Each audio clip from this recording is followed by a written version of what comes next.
حضرت عبداللہ ابن عمر رضی اللہ تعالیٰ عنہ سیدنا فاروق اعظم رضی اللہ تعالیٰ عنہ کے صاحبزادے ہیں، اور ان کی ہمشیرہ سیدہ حفصہ رضی اللہ تعالیٰ عنہ حضور کی زوجہ محترمہ ہے۔ ایک دن اپنی ہمشیرہ سے کہنے لگے کہ نبی کریم صلی اللہ تعالیٰ علیہ وسلم گھر میں آئے نا، اور اگر حضور غم امت میں پریشان نہ ہوں، طبیعت کو حشاش بشاش دیکھو، تو ذرا پوچھنا تو صحیح حضور کا میرے بارے میں کیا خیال، پوچھنا تو صحیح کہ کریم کی بارگاہ میں میرا کیا مقام ہے، میرے بارے میں حضور کیا فرماتے ہیں۔ اب بہن کو کام بتائے، اور بتائے بھی بھائی، اور پھر بہن وہ کام نہ کرے، یہ تاریخ میں ہوتا نہیں۔ حضرت عمر فاروق رضی اللہ تعالیٰ عنہ کی صاحبزادی ام المومنین رضی اللہ تعالیٰ عنہ فرماتی ہیں کہ میں تو بس منتظر تھی، انہوں نے تو کہا تھا نا کہ اگر تم حشاش بشاش دیکھو تو بات کرنا، لیکن حضور تشریف لائے، میری باری تھی، میرے گھر تشریف لائے، کھانا پیش کیا تو فوراً میں نے عرض کی حضور ایک بات پوچھنی تھی۔ حضور نے فرمایا پوچھئے۔ میں نے عرض کی حضور میرے بھائی عبداللہ ابن عمر کے بارے میں آپ کا کیا خیال ہے؟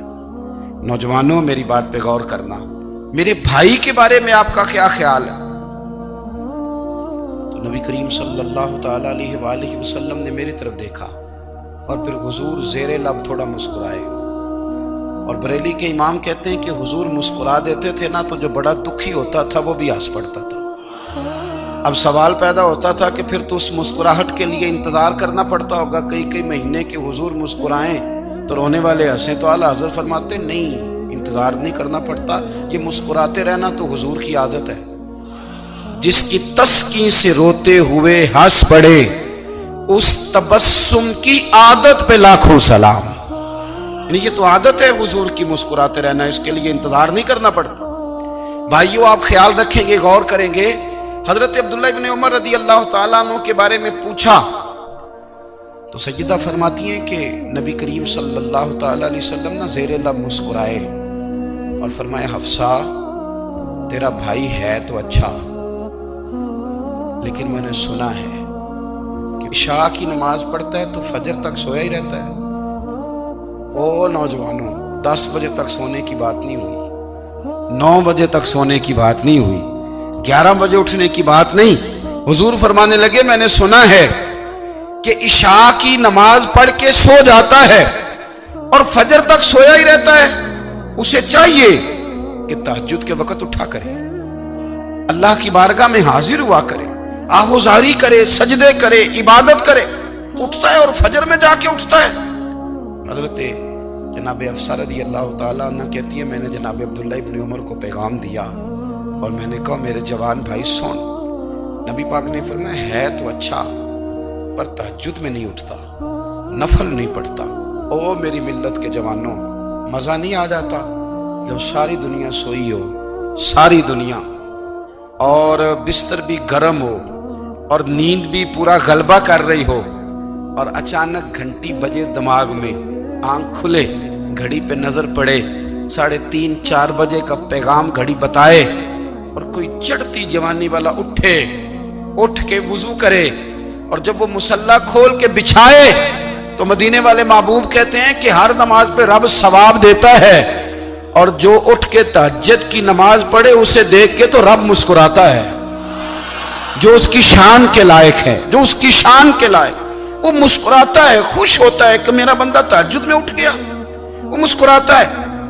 کاش ہماری صبحیں کبھی اپنے مالک کے نام ہو جائیں، کاش کہ صبح حضرت ابو الحسن رحمۃ اللہ تعالی علیہ حضرت معاذ ابن جبل رضی اللہ تعالیٰ عنہ کے پاس بیٹھا کرتے تھے، فرماتے ہیں ان سے جو پیار بڑھا تو پھر میرا مصلی سے بھی بڑھ گیا۔ تابعی ہیں، فرماتے ہیں صحابی رسول سے محبت ہوئی تو ذکر سے بھی ہو گئی، پھر درود شریف سے بھی ہو گئی، محبت ان سے بڑھی تو پھر اللہ نے مسجد کا پیار بھی بڑھا دیا۔ آپ فرماتے ہیں کہ میری ہر وقت طبیعت چاہتی تھی کہ بس اللہ اللہ کروں، بس اللہ اللہ کروں، بس نہ میں ذرا تھوڑی جان چھڑاؤں لوگوں سے، کوئی 10 منٹ ملے تو میں کوئی 4 نفل پڑھ لوں، میں تھوڑا سا نہ بچوں لوگوں سے، اور مجھے تسبیح ملے تو میں نہ کچھ 400-500 دفعہ استغفار پڑھوں، سبحان اللہ، الحمدللہ، اللہ اکبر، لا حول ولا قوت الا باللہ، میں نہ تسبیحات پڑھوں۔ فرماتے ہیں کہ بچے تھے گھر میں 6-7، غربت تھی، کام ملتا کوئی نہیں تھا، میں کام چور نہیں تھا، کام ڈھونڈتا تھا، پر اللہ کی قدرت کے کام نہیں ملتا تھا۔ فرماتے ہیں کہ میں نے ایک دن اپنی اہلیہ سے کہا کہ آج میں پھر جاتا ہوں کام ڈھونڈنے، تو میری بیوی بڑی فرما بردار تھی، پر اس دن غربت کے ہاتھوں تنگ آ کے کہنے لگی، آج نانا کوئی تو چیز لے کے آیا تو مجھ سے بچوں کی بھوک نہیں دیکھی جاتی، سب روگاں دا روگ محمد جس دا نام غریبی، کنڈ بلا کے لنگ جاندے نہیں دوست یار قریبی، آج نہ کچھ لے کے آیا تو میں بچے لے کے میکے چلی جاؤں گی۔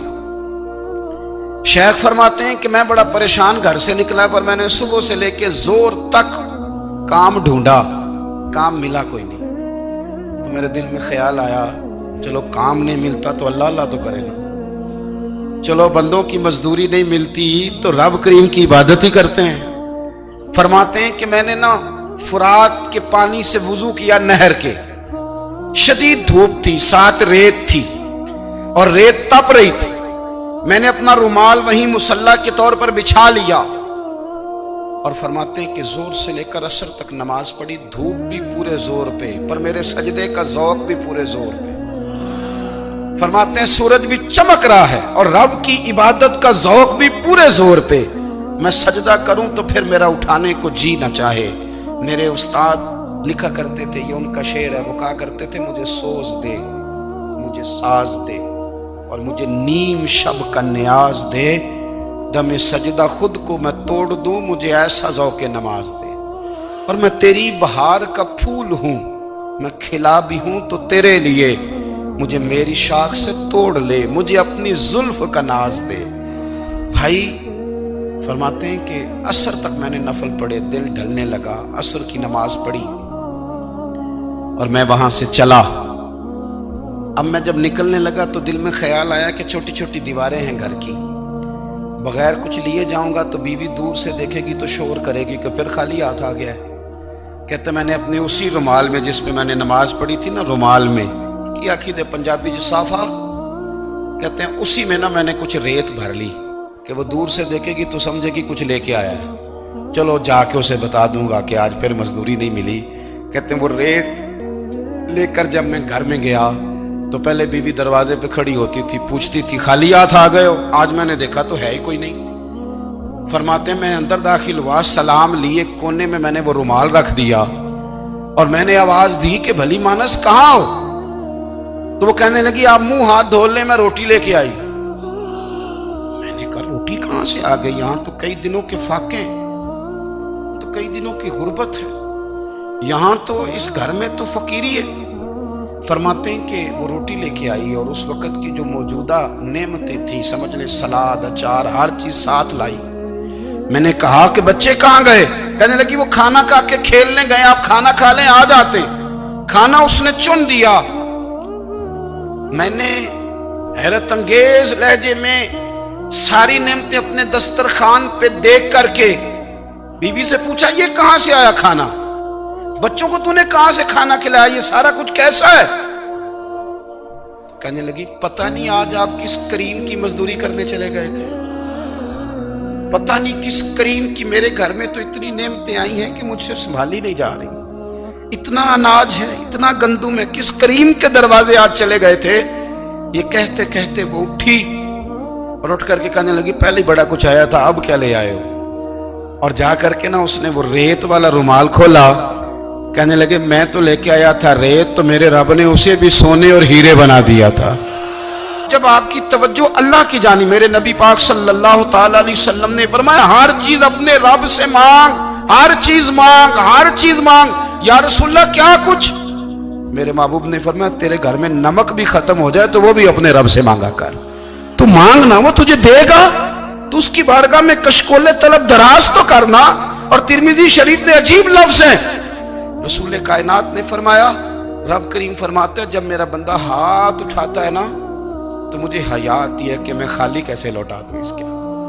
اتنے بڑے بادشاہ کی بارگاہ میں، او بھائی لوگوں سے عزتیں تلاش کرتے ہو تو وہ کیا تمہیں عزت دیں گے؟ وہ تو کل اچھا کہتے ہیں پرسوں برا کہنے لگ جاتے ہیں۔ لوگوں کے سامنے گڈ بک میں آنا چاہو گے تو وہ تو سویرے تمہارے بارے میں کچھ کہیں گے، شام کچھ اور کہیں گے۔ اپنی روحانی زندگی آباد کریں، اپنے مسلح کو وقت دیں اور دنیا سے چھپ کر اس موبائل کو بند کر کے اور اپنے آپ سے بھی چھپ کے اور تنہا ہو کے چھپا کے سارا کچھ اپنے آنسو اپنے رب کی بارگاہ میں پیش کریں، اس کے حضور حاضری دیں۔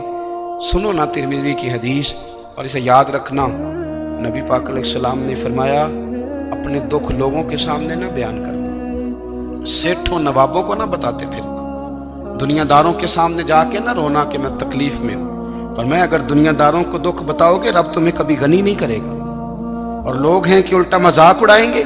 آپ کی جس سے بڑی پکی یاری ہے نا، پکی، وہ تب تک پکی ہے جب تک آپ نے 50,000 مانگا نہیں، اور جس وقت آپ نے کہہ دیا کہ میں مجبور ہوں میری مدد کر، تو پھر ختم ہو گئی دوستی۔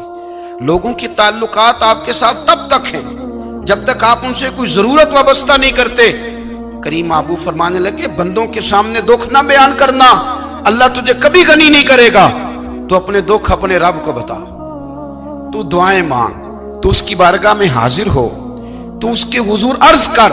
فرمایا اپنے دکھ اپنے رب کو بتا، وہ جلدی کرے یا دیر سے کرے تجھے ساری دنیا سے بے نیاز کر دے گا، تجھے کسی کا محتاج نہیں رہنے دے گا۔ اپنے مسلح کو، اپنی دعاؤں، ایک بزرگ فرماتے ہیں میں نے دعا مانگنے کا طریقہ اپنی بیوی سے سیکھا۔ دعا مانگنے کا طریقہ اپنی، سیکھنے والے تو اپنے بچوں سے بھی سیکھ لیتے ہیں، سیکھنے والے تو ہر ایک سے سیکھتے ہیں۔ وہ کہتے ہیں میں نے دعا مانگنے کا سلیقہ اپنی بیوی سے سیکھا ہے۔ حضرت وہ کس طرح؟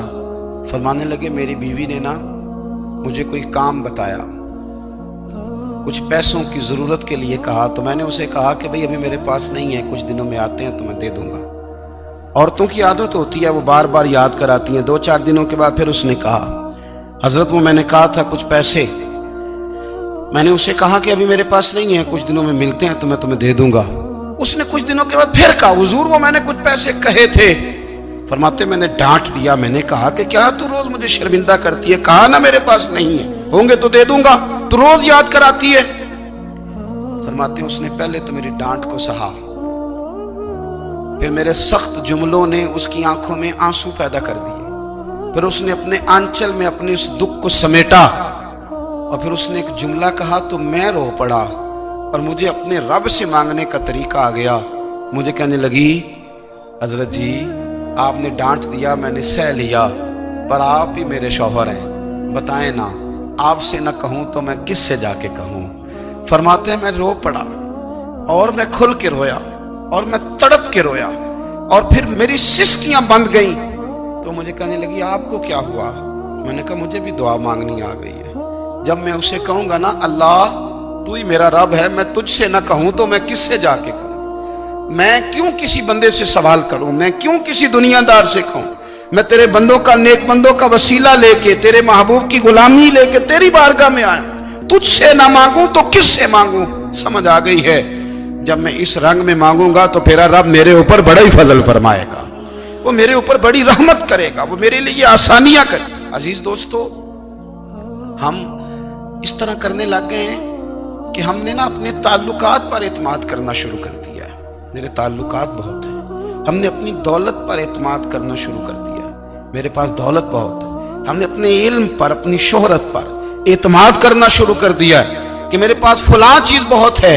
یاد رکھنا جب بے نیاز اپنی صفت بے نیازی دکھاتا ہے تو بڑی بڑی دولتوں والے مجبور نظر آتے ہیں۔ بھائیو جب انسان کا رشتہ اپنے مالک کے ساتھ ہوتا ہے پھر تو غم بھی کچھ نہیں کہتے، پریشانیاں بھی کچھ نہیں کہتی، پھر تو زندگی صبر والی، پھر تو زندگی توکل والی، پھر تو زندگی بھروسے والی، پھر انسان اپنے آپ کو رسوا نہیں کرتا، دنیا داروں سے امیدیں اس کی ختم ہو جاتی، امیدیں اللہ رسول سے لگا لیتا ہے، مضبوط ہو جاتا ہے، مضبوط، طاقتور ہو جاتا ہے، خوددار ہو جاتا ہے، باوقار باعزت ہو جاتا ہے۔ حضرت بہلول دانا رحمت اللہ علیہ بیٹھے تھے تو ہارون رشید حج کر کے آ رہا تھا،